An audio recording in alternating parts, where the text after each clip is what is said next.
তো এই যে আমাদের চিকিৎসার জন্য এই যে বিদেশি মতিন ভাই এত কিছু দেওয়ার পরও আমার দিকে যে সে হেল কান খাড়া করছে, এটা তো অত্যন্ত বিশাল ব্যাপার।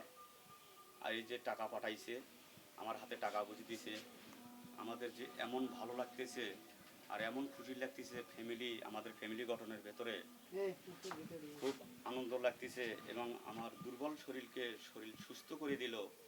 এর জন্যে এই মতিন ভাইয়ের জন্য, তার ছেলেপেলের জন্য আমি অনেকে দীর্ঘদিন যতদিন পর্যন্ত আল্লাহ আমাকে বেঁচে রাখে, এর জন্য আমার গ্রামবাসী, আমার ফ্যামিলির থেকে তার জন্য দোয়া কামনা করি।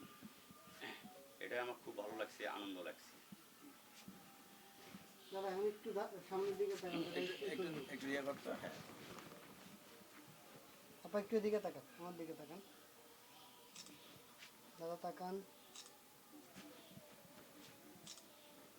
আরেকটা আমার মোবাইল দিয়ে আপনি কথা বলেন। না না না ছবিটা নিয়ে কথা বলার দরকার নেই, কথা বলতে সমস্যা। দেখলাম। তাহলে এই দাদা একটু তাকান তো। এই থাকতো না, ছবি থেকে কি লোক দেবো, দরকার নেই। না না, এই যে স্টিল ছবি নিচ্ছি তো। ও হ্যাঁ, সেটা করে দেবো।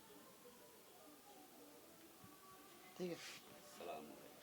কারেন্ট নাই ভাই, না, আপনারা সেইটা দরকার সবার আগে, বুঝছেন? আমরা আপা একটা বক্তব্য দিন।